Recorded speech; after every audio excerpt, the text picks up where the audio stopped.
श्रीमद कुंज विहारणे नमः।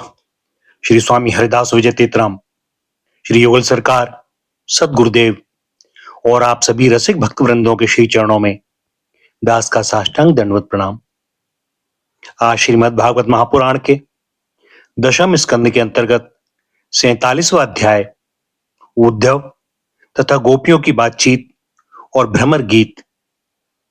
श्री सुखदेव जी कहते हैं, परीक्षित, गोपियों ने देखा कि श्री कृष्ण के सेवक उद्धव जी की आकृति और वेशभूषा श्री कृष्ण से मिलती जुलती है।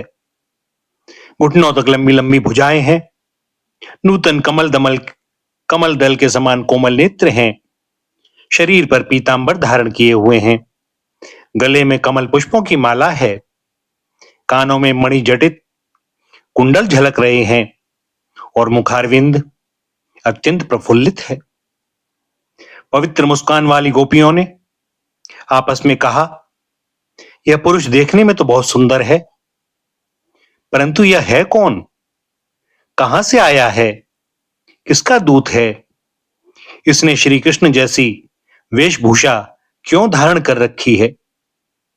सबकी सब गोपियां उनका परिचय प्राप्त करने के लिए अत्यंत उत्सुक हो गईं और उनमें से बहुत सी पवित्र कीर्ति भगवान श्री कृष्ण के श्री चरण कमलों के आश्रित तथा उनके सेवक सखा उद्धव जी को चारों ओर से घेर कर खड़ी हो गईं। जब उन्हें मालूम हुआ कि ये तो रमा रमण भगवान श्री कृष्ण का संदेश लेकर आए हैं, तब उन्होंने विनय से झुककर सलज्ज हास्य, चितवन और मधुर वाणी आदि से उद्धव जी का अत्यंत सत्कार किया तथा एकांत में आसन पर बैठाकर वे उनसे इस प्रकार कहने लगी, उद्धव जी, हम जानती हैं कि आप यदुनाथ के पार्षद हैं, उन्हीं का संदेश लेकर यहां पधारे हैं। आपके स्वामी ने अपने माता पिता को सुख देने के लिए आपको यहां भेजा है, अन्यथा हमें तो अब इस नंदगांव में गौओं के रहने की जगह में उनके स्मरण करने योग्य कोई भी वस्तु दिखाई नहीं पड़ती।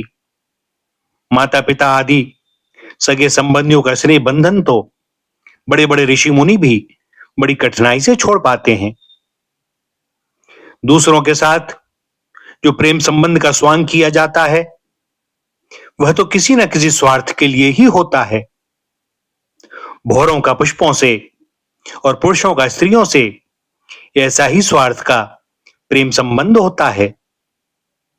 जब वेश्या समझती है कि अब मेरे यहां आने वालों के पास धन नहीं है, तब उसे वह धता बता देती है। जब प्रजा देखती है कि यह राजा हमारी रक्षा नहीं कर सकता, तब वह उसका साथ छोड़ देती है। अध्ययन समाप्त हो जाने पर कितने शिष्य अपने आचार्यों की सेवा करते हैं। यज्ञ की दक्षिणा मिली नहीं कि ऋत्विज लोग चलते बने। जब वृक्ष पर फल नहीं रहते, तब पक्षीगण वहां से बिना कुछ सोचे विचारे उड़ जाते हैं। भोजन कर लेने के बाद अतिथि लोग ही गृहस्थ की ओर कब देखते हैं। वन में आग लगी कि पशु भाग खड़े हुए। चाहे स्त्री के हृदय में कितना भी अनुराग हो, जार पुरुष अपना काम बना लेने के बाद पलटकर भी तो नहीं देखता। परीक्षित, गोपियों के मन, वाणी और शरीर श्री कृष्ण में ही तल्लीन थे।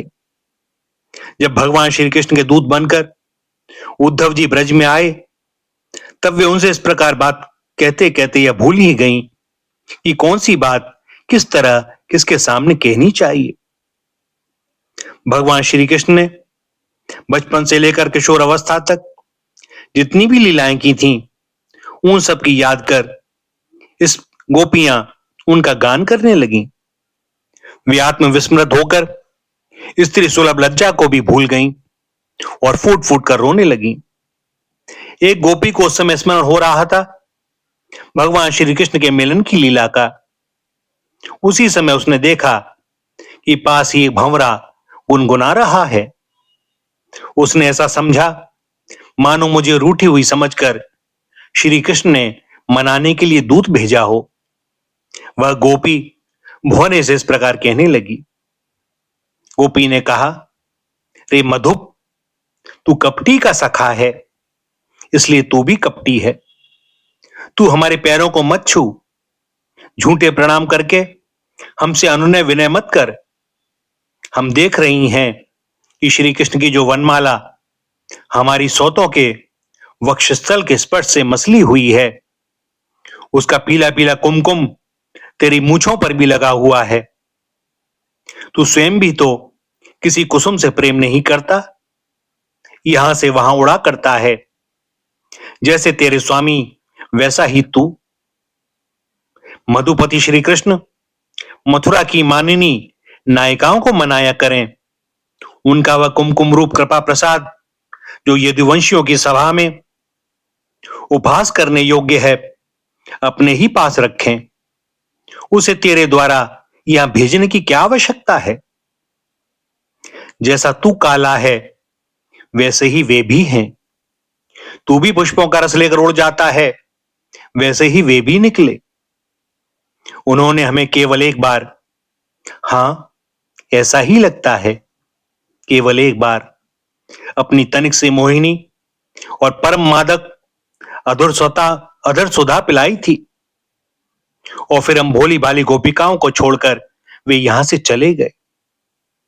पता नहीं सुकुमारी लक्ष्मी उनके श्री चरण कमलों की सेवा कैसे करती रहती हैं। अवश्य ही वे छैल छबीले श्री कृष्ण की चिकनी चुपड़ी बातों में आ गई होंगी। चिच्चोर ने उनका भी चित्त चुरा लिया होगा। अरे भ्रमर, हम वनवासिनी हैं, हमारे तो घर द्वार भी नहीं है। तू हम लोगों के सामने यदुवंश शिरोमणि श्री कृष्ण का बहुत सा गुणगान क्यों कर रहा है? यह सब भला हम लोगों को मनाने के लिए ही तो।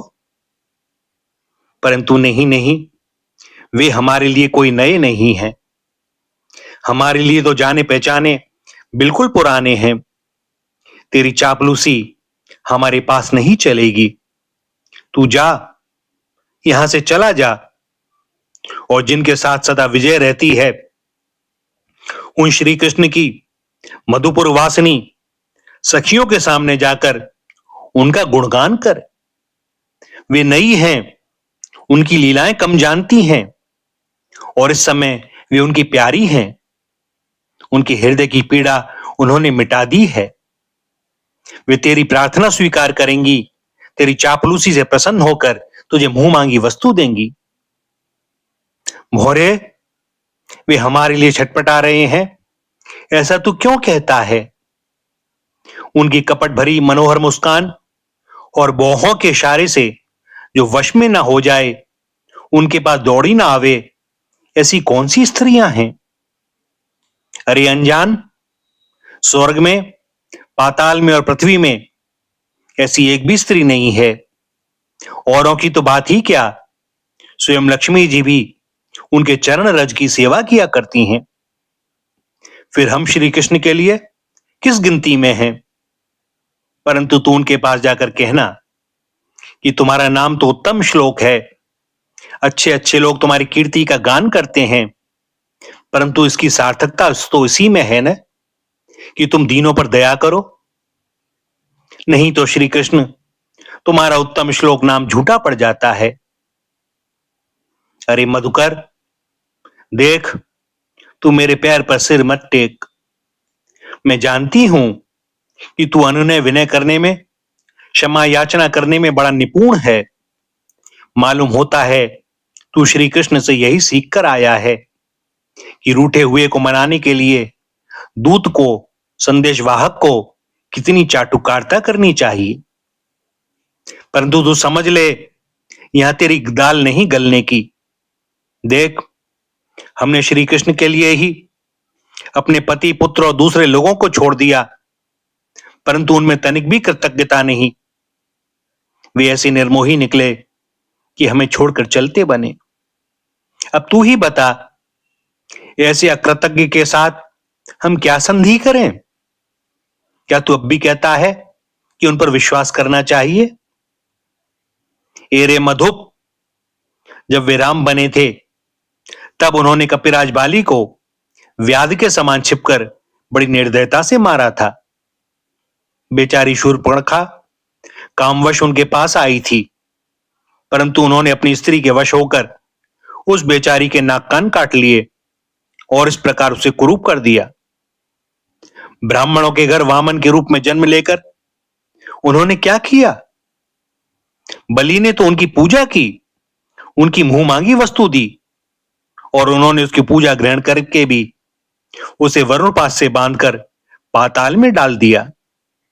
ठीक वैसे ही जैसे कोआ बलि खाकर भी बलि देने वाले को अपने अन्य साथियों के साथ मिलकर घेर लेता है और परेशान करता है। अच्छा, तो अब जाने दे, हमें श्री कृष्ण से क्या? किसी भी काली वस्तु के साथ मित्रता से कोई प्रयोजन नहीं है। परंतु यदि तू यह कहे कि जब ऐसा है तब तुम लोग उनकी चर्चा क्यों करती हो, तो भ्रमर, हम सच कहती हैं। एक बार जिसे उसका चस्का लग जाता है वो उसे छोड़ नहीं सकता। ऐसी दशा में हम चाहने पर भी उनकी चर्चा छोड़ नहीं सकती। श्री कृष्ण की लीला रूप करनामत के एक कण का भी जो रसास्वादन कर लेता है, उसके राग द्वेष सुख दुख आदि सारे द्वंद्व छूट जाते हैं। यहां तक कि बहुत से लोग तो अपनी दुख से सनी हुई घर गृहस्थी छोड़कर अकिंचन हो जाते हैं, अपने पास कुछ भी संग्रह परिग्रह नहीं रखते और पक्षियों की तरह चुन चुन कर भीख मांगकर अपना पेट भरते हैं। दीन दुनिया से जाते रहते हैं, फिर भी श्री कृष्ण की लीला कथा छोड़ नहीं पाते। वास्तव में उसका रस, उसका चस्का ऐसा ही है। यही दशा हमारी हो रही है। जैसे कृष्ण सारमृग की पत्नी भोली भाली हरनिया व्याध के सुमधुर गान का विश्वास कर लेती हैं और उसके जाल में फंसकर मारी जाती हैं, वैसे ही हम भोली भाली गोपियां भी उस छलिया कृष्ण की कपट भरी मीठी मीठी बातों में आकर उन्हें सत्य के समान मान बैठी और उनके नख स्पर्श से होने वाली काम व्याधि का बार बार अनुभव करती रही। इसलिए श्री कृष्ण के दूत भौरे, अब इस विषय में तू और कुछ मत कह। तुझे कहना ही हो तो कोई दूसरी बात कह। हमारे प्रीतम के प्यारे सखा, जान पड़ता है तुम एक बार उधर जाकर फिर लौट आए हो। अवश्य हमारे प्रीतम ने मनाने के लिए तुम्हें भेजा होगा। प्रिय भ्रमर, तुम सब प्रकार से हमारे माननीय हो। कहो तुम्हारी क्या इच्छा है, हमसे जो चाहो सो मांग लो। अच्छा, तुम सच बताओ, क्या हमें वहां ले चलना चाहते हो? अजी, उनके पास जाकर लौटना बड़ा कठिन है। हम तो उनके पास जा चुकी हैं, परंतु तुम हमें वहां ले जाकर करोगे क्या? प्यारे भ्रमर, उनके साथ उनके वक्षस्थल पर तो उनकी प्यारी पत्नी लक्ष्मी जी सदा रहती है ना, तब वहां हमारा निर्वाह कैसे होगा? अच्छा, हमारे प्रीतम के प्यारे दूत मधुकर, हमें यह बतलाओ कि आर्यपुत्र भगवान श्री कृष्ण गुरुकुल से लौटकर मधुपुरी में अब सुख से तो है ना? क्या वे कभी नंद बाबा, यशोदा रानी, यहां के घर सगे संबंधी और ग्वाल बालों की भी याद करते हैं? और क्या हम दासियों की भी कोई बात कभी चलाते हैं? प्यारे भ्रमर, हमें यह भी बतलाओ कि कभी वे अपनी अगर के समान दिव्य सुगंध से युक्त भुजा हमारे सिरों पर रखेंगे? क्या हमारे जीवन में कभी ऐसा शुभ अवसर भी आवेगा? श्री सुखदेव जी कहते हैं, परीक्षित, गोपियां भगवान श्री कृष्ण के दर्शन के लिए अत्यंत उत्सुक लालायित हो रही थीं, उनके लिए तड़प रही थीं। उनकी बातें सुनकर उद्धव जी ने उन्हें उनके प्रीतम का संदेश सुनाकर सांत्वना देते हुए इस प्रकार कहा। उद्धव जी ने कहा, अहो गोपियों, तुम कृतकृत्य हो, तुम्हारा जीवन सफल है। देवियों, तुम सारे संसार के लिए पूजनीय हो, क्योंकि तुम लोगों ने इस प्रकार अपना भगवान श्री कृष्ण को अपना हृदय, अपना सर्वस्व समर्पित कर दिया है। दान, व्रत, तप, होम, जप, वेदाध्ययन, ध्यान, धारणा, समाधि और कल्याण के अन्य विविध साधनों के द्वारा भगवान की भक्ति प्राप्त हो, यही प्रयत्न किया जाता है। यह बड़े सौभाग्य की बात है कि तुम लोगों ने पवित्र कीर्ति भगवान श्री कृष्ण के प्रति वही सर्वोत्तम प्रेम भक्ति प्राप्त की है और उसी का आदर्श स्थापित किया है, जो बड़े बड़े ऋषि मुनियों के लिए भी अत्यंत दुर्लभ है। सचमुच यह कितने सौभाग्य की बात है कि तुमने अपने पुत्र, पति, देह, स्वजन और घरों को छोड़कर पुरुषोत्तम भगवान श्री कृष्ण को, जो सबके परम पति हैं, पति के रूप में वर्ण किया है। महाभाग्यवती गोपियों, भगवान श्री कृष्ण के वियोग से तुमने उन इंद्रियातीत परमात्मा के प्रति वह भाव प्राप्त कर लिया है जो सभी वस्तुओं के रूप में उनका दर्शन कराता है। तुम लोगों का वह भाव मेरे सामने भी प्रकट हुआ। यह मेरे ऊपर तुम देवियों की बड़ी ही दया है। मैं अपने स्वामी का गुप्त कार्य करने वाला दूत हूं। तुम्हारे प्रीतम भगवान श्री कृष्ण ने तुम लोगों को परम सुख देने के लिए यह प्रिय संदेश भेजा है। कल्याणियों, वही लेकर मैं तुम लोगों के पास आया हूं, अब उसे सुनो। भगवान श्री कृष्ण ने कहा है, मैं सबका उपादान होने के कारण सबका आत्मा हूं, सब में अनुगत हूं, इसलिए मुझसे कभी भी तुम्हारा वियोग नहीं हो सकता। जैसे संसार के सभी भौतिक पदार्थों में आकाश, वायु, अग्नि, जल और पृथ्वी, ये पांचों भूत व्याप्त हैं, इन्हीं से सब वस्तुएं बनी हैं और यही उन वस्तुओं के रूप में हैं, वैसे ही मैं मन, प्राण, पंचभूत, इंद्रिय और उनके विषयों का आश्रय हूं।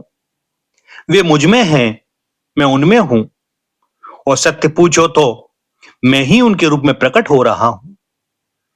मैं ही अपनी माया के द्वारा भूत, इंद्रिय और उनके विषयों के रूप होकर उनका आश्रय बन जाता हूं तथा स्वयं निमित्त भी बनकर अपने आप को ही रचता हूं, पालता हूं और समेट लेता हूं। आत्मा माया और माया के कार्यों से पृथक है। वह विशुद्ध ज्ञान स्वरूप, जड़ प्रकृति, अनेक जीव तथा अपने ही अवान्तर भेदों से रहित सर्वथा शुद्ध है। कोई भी गुण उसका स्पर्श नहीं कर पाते। माया की तीन वृत्तियां हैं, सुषुप्ति, स्वप्न और जागृत। इनके द्वारा वही अखंड अनंत बोध स्वरूप आत्मा कभी प्राज्ञ तो कभी तेजस और कभी विश्व रूप से प्रतीत होता है। मनुष्य को चाहिए कि वह समझे कि स्वप्न में दिखने वाले पदार्थों के समान ही जागृत अवस्था में इंद्रियों के विषय भी प्रतीत हो रहे हैं, वे मिथ्या हैं। इसलिए इन विषयों का चिंतन करने वाले मन और इंद्रियों को रोक ले और मानो सोकर उठा हो। इस प्रकार जगत के स्वाप्निक विषयों को त्याग कर मेरा साक्षात्कार करे। जिस प्रकार सभी नदियां घूम फिरकर समुद्र में ही पहुंचती हैं, उसी प्रकार मनस्वी पुरुषों का वेदाभ्यास, योग साधन, आत्मनात्म, विवेक त्याग, तपस्या, इंद्रिय संयम और सत्य आदि समस्त धर्म मेरी प्राप्ति में ही समाप्त होते हैं। सबका सच्चा फल है मेरा साक्षात्कार, क्योंकि वे सब मन को निरुद्ध करके मेरे पास पहुंचाते हैं। गोपियों, इसमें संदेह नहीं कि मैं तुम्हारे नयनों का ध्रुव तारा हूं, तुम्हारा जीवन सर्वस्व हूं, किंतु मैं जो तुमसे इतना दूर रहता हूं उसका कारण है वह यही कि तुम निरंतर मेरा ध्यान कर सको। शरीर से दूर रहने पर भी मन से तुम मेरी सन्निधि का अनुभव करो।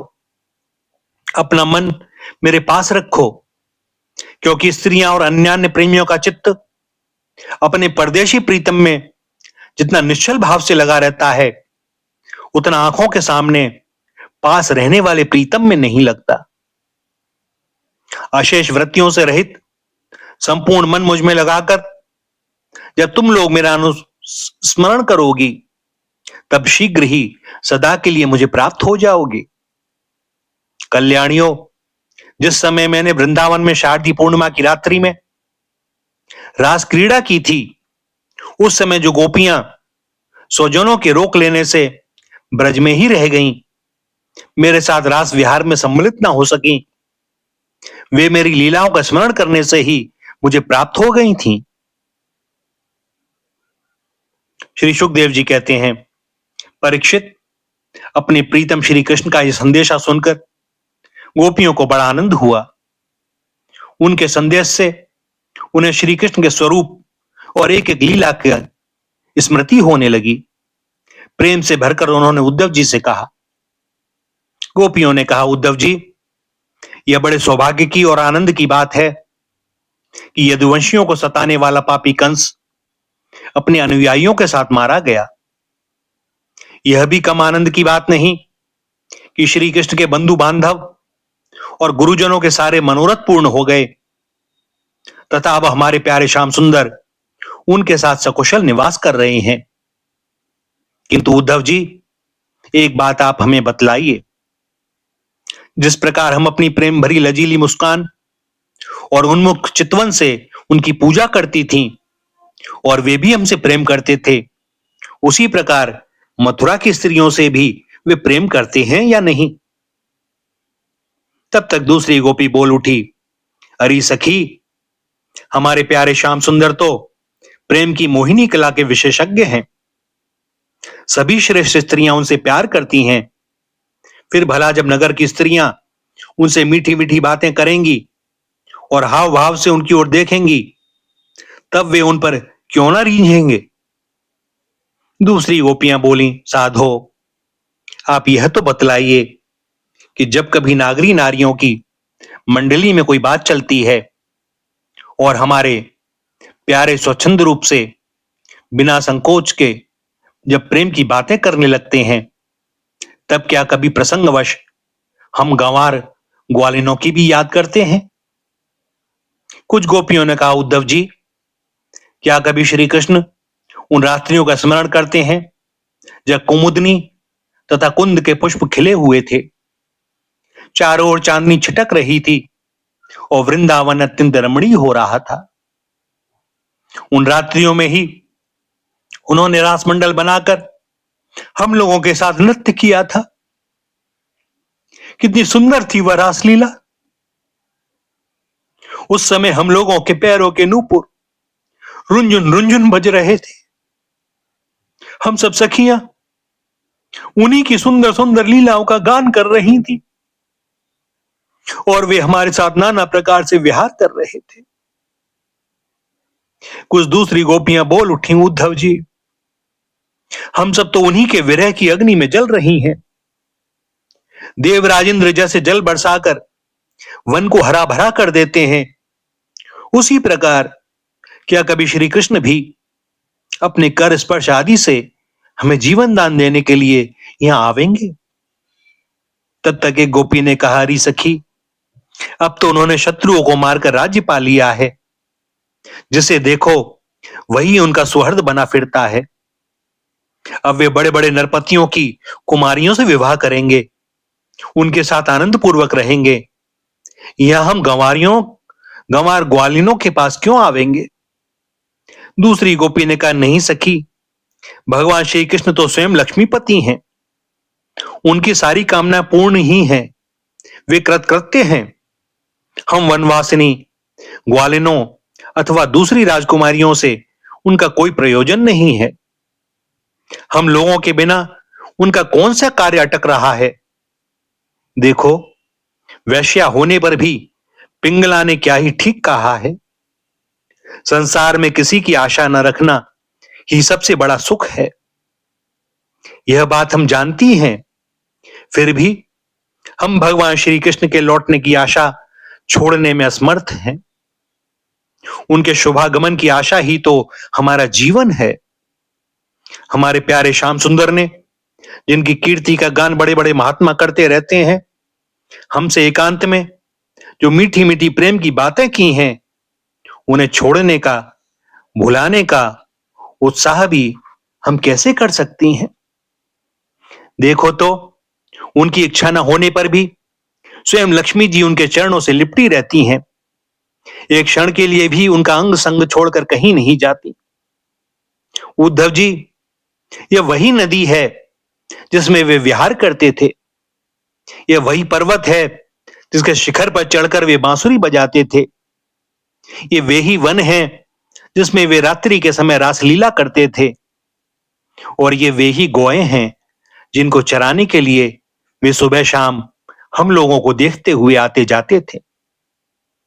और यह ठीक वैसी ही वंशी की तान हमारे कानों में गूंजती रहती है जैसी वे अपने अधरों के संयोग से छेड़ा करते थे। बलराम जी के साथ श्री कृष्ण ने इन सभी का सेवन किया है। यहां का एक एक प्रदेश, एक एक धूलिकण उनके परम सुंदर चरण कमलों से चिन्हित है। इन्हें जब जब हम देखती हैं, सुनती हैं, दिन भर यही तो करती रहती हैं। तब तब वे हमारे प्यारे श्याम सुंदर नंदनंदन को हमारे नेत्रों के सामने लाकर रख देते हैं। उद्धव जी, हम किसी भी प्रकार मरकर भी उन्हें नहीं भूल सकती। उनकी वह हंस की सी सुंदर चाल, उन्मुक्त हास्य, विलासपूर्ण चितवन और मधुमयी वाणी, आह, उन सब ने हमारा चित्त चुरा लिया है। हमारा मन हमारे वश में नहीं है। अब हम उन्हें भूलें तो किस तरह? हमारे प्यारे श्री कृष्ण, तुम ही हमारे जीवन के स्वामी हो, सर्वस्व हो। प्यारे, तुम लक्ष्मीनाथ हो तो क्या हुआ, हमारे लिए तो ब्रजनाथ ही हो। हम ब्रज गोपियों के एकमात्र तुम ही सच्चे स्वामी हो। श्याम सुंदर, तुमने बार बार हमारी व्यथा मिटाई है, हमारे संकट काटे हैं। गोविंद, तुम गौओं से बहुत प्रेम करते हो, क्या हम गौएं नहीं हैं? तुम्हारा यह सारा गोकुल, जिसमें ग्वाल बाल, माता पिता, गौएं और हम सब गोपियां, सब कोई हैं, दुख के अपार सागर में डूब रहे हैं। तुम इसे बचाओ, आओ हमारी रक्षा करो। श्री सुखदेव जी कहते हैं, प्रिय परीक्षित, भगवान श्री कृष्ण का प्रिय संदेश सुनकर गोपियों के विरह की व्यथा शांत हो गई थी। वे इंद्रियातीत भगवान श्री कृष्ण को अपने आत्मा के रूप में सर्वत्र स्थित समझ चुकी थी। अब वे बड़े प्रेम और आदर से उद्धव जी का सत्कार करने लगी। उद्धव जी गोपियों की विरह व्यथा मिटाने के लिए कई महीनों तक वहीं रहे। वे भगवान श्री कृष्ण की अनेकों लीलाएं और बातें सुना सुनाकर ब्रजवासियों को आनंदित करते रहते। नंद बाबा के ब्रज में जितने दिनों तक उद्धव जी रहे, उतने दिनों तक भगवान श्री कृष्ण की लीला की चर्चा होते रहने के कारण ब्रजवासियों को ऐसा जान पड़ा मानो अभी एक ही क्षण हुआ हो। भगवान के परम प्रेमी भक्त उद्धव जी कभी नदी तट पर जाते, कभी वनों में विहरते और कभी गिरिराज की घाटियों में विचरते। कभी रंग बिरंगे फूलों से लदे हुए वृक्षों में ही रम जाते। और यहां भगवान श्री कृष्ण ने कौन सी लीला की है, यह पूछ पूछ कर ब्रजवासियों को भगवान श्री कृष्ण और उनकी लीलाओं के स्मरण में तन्मय कर देते। उद्धव जी ने ब्रज में रहकर गोपियों की इस प्रकार की प्रेम विकलता तथा और भी बहुत सी प्रेम चेष्टाएं देखी। उनकी इस प्रकार श्री कृष्ण में तन्मयता देखकर वे प्रेम और आनंद से भर गए। अब वे गोपियों को नमस्कार करते हुए इस प्रकार गान करने लगे, इस पृथ्वी पर केवल इन गोपियों का ही शरीर धारण करना श्रेष्ठ एवं सफल है, क्योंकि सर्वात्मा भगवान श्री कृष्ण के परम प्रेम में दिव्य महाभाव में स्थित हो गई हैं। प्रेम की ऊंची से ऊंची स्थिति संसार के भय से भीत मुमुक्ष जनों के लिए ही नहीं, अपितु बड़े बड़े मुनियों, मुक्त पुरुषों तथा हम भक्तजनों के लिए भी अभी वांछनीय ही है। हमें इसकी प्राप्ति नहीं हो सकी। सत्य है, जिन्हें भगवान श्री कृष्ण की लीला कथा के रस का चस्का लग गया है, उन्हें कुलीनता की, द्विजाति समुच्च संस्कार की और बड़े बड़े यज्ञ याज्ञों में दीक्षित होने की क्या आवश्यकता है? अथवा यदि भगवान की कथा का रस नहीं मिला, उसमें रुचि नहीं हुई, तो अनेक महाकल्पों तक बार बार ब्रह्मा होने से भी क्या लाभ? कहां ये वंचरी आचार ज्ञान और जाति से हीन गांव की गंवार गंवालिने, और कहां सच्चिदानंद घन भगवान श्री कृष्ण में यह अनन्य परम प्रेम। अहो धन्य है, धन्य है। इससे सिद्ध होता है कि कोई भगवान के स्वरूप और रहस्य को न जानकर भी उनसे प्रेम करे, उनका भजन करे, तो वे स्वयं अपनी शक्ति से, अपनी कृपा से उसका परम कल्याण कर देते हैं। ठीक वैसे ही जैसे कोई अनजान में भी अमृत पी ले, तो वह अपनी वस्तु शक्ति से ही पीने वाले को अमर बना देता है। भगवान श्री कृष्ण ने रासोत्सव के समय इन ब्रजांगनाओं के गले में बाहर डालकर इनके मनोरथ पूर्ण किए। इन्हें भगवान ने जिस कृपा प्रसाद का वितरण किया, इन्हें जैसा प्रेम दान किया, वैसा भगवान की परम प्रेमवती नित्य संगनी वक्षस्थल पर विराजमान लक्ष्मी जी को भी नहीं प्राप्त हुआ। कमल की सी सुगंध और कांति से युक्त देवांगनाओं को भी नहीं मिला, फिर दूसरी स्त्रियों की तो बात ही क्या करें। मेरे लिए तो सबसे अच्छी बात यही होगी कि मैं इस वृंदावन धाम में कोई झाड़ी, लता अथवा औषधि, जड़ी बूटी ही बन जाऊं। आहा, यदि मैं ऐसा बन जाऊंगा तो मुझे इन ब्रजांगनाओं की चरण धूलि निरंतर सेवन करने के लिए मिलती रहेगी। इनकी चरण रजन में स्नान करके मैं धन्य हो जाऊंगा। धन्य है ये गोपियां, देखो तो सही, जिनको छोड़ना अत्यंत कठिन है। उन स्वजन संबंधियों तथा लोक वेद की आर्य मर्यादा का परित्याग करके इन्होंने भगवान की पदवी, उनके साथ तन्मयता, उनका परम प्रेम प्राप्त कर लिया है। औरों की तो बात ही क्या, भगवत वाणी, उनकी निश्वास रूप समश्रुतियां, उपनिषदें भी अब तक भगवान के परम प्रेम में स्वरूप को ढूंढती ही रहती हैं, प्राप्त नहीं कर पाती। स्वयं भगवती लक्ष्मी जी जिनकी पूजा करती रहती हैं, ब्रह्मा शंकर आदि परम समर्थ देवता, पूर्ण काम आत्माराम और बड़े बड़े योगेश्वर अपने हृदय में जिनका चिंतन करते रहते हैं, भगवान श्री कृष्ण के उन्हीं श्री चरणार विंदों को रासलीला के समय गोपियों ने अपने वक्षस्थल पर रखा और उनका आलिंगन करके अपने हृदय की जलन, विरह, व्यथा शांत की। नंद बाबा के ब्रज में रहने वाली गोपांगनाओं की चरण धूलि को मैं बारंबार प्रणाम करता हूं, उसे सिर पर चढ़ाता हूं। आहा, इन गोपियों ने भगवान श्री कृष्ण की लीला कथाओं के संबंध में जो कुछ गान किया है, वह तीनों लोकों को पवित्र कर रहा है और सदा सर्वदा पवित्र करता रहेगा। श्री सुखदेव जी कहते हैं, परीक्षित, इस प्रकार कई महीनों तक ब्रज में रहकर उद्धव जी ने अब मथुरा जाने के लिए गोपियों से, नंद बाबा यशोदा मैया से आज्ञा प्राप्त की। ग्वाल बालों से विदा लेकर वहां से यात्रा करने के लिए वे रथ पर सवार हुए। जब उनका रथ ब्रज से बाहर निकला, तब नंद बाबा आदि गोपगण बहुत सी भेंट की सामग्री लेकर उनके पास आए और आंखों में आंसू भरकर उन्होंने बड़े प्रेम से कहा, उद्धव जी, अब हम यही चाहते हैं कि हमारे मन की एक एक वृत्ति, एक एक संकल्प श्री कृष्ण के श्री चरण कमलों के ही आश्रित रहे, उन्हीं की सेवा के लिए उठे और उन्हीं में लगी भी रहे। हमारी वाणी नित्य निरंतर उन्हीं के नामों का उच्चारण करती रहे और शरीर उन्हीं को प्रणाम करने, उन्हीं की आज्ञा पालन और सेवा में लगा रहे। उद्धव जी, हम सत्य कहते हैं, हमें मोक्ष की इच्छा बिल्कुल नहीं है। हम भगवान की इच्छा से अपने कर्मों के अनुसार चाहे जिस योनि में जन्म लें, वहां शुभ आचरण करें, दान करें और उसका फल यही पावें कि हमारे अपने ईश्वर श्री कृष्ण में हमारी प्रीति उत्तरोत्तर बढ़ती रहे। प्रिय परीक्षित, नंद बाबा आदि गोपों ने इस प्रकार श्री कृष्ण भक्ति के द्वारा उद्धव जी का सम्मान किया। अब वे भगवान श्री कृष्ण के द्वारा सुरक्षित मथुरापुरी में लौट आए। वहां पहुंचकर उन्होंने भगवान श्री कृष्ण को प्रणाम किया और उन्हें ब्रजवासियों की प्रेममयी भक्ति का उद्रेक जैसा उन्होंने देखा था यह सुनाया। इसके बाद नंद बाबा ने भेंट की जो जो सामग्री दी थी वह उनको वसुदेव जी, बलराम जी और राजा उग्रसेन को दे दी। भैया यहां पर दशम स्कंद का 47वां अध्याय समाप्त होता है और दास को अनुमति दें आज के लिए वाणी को विराम देने की।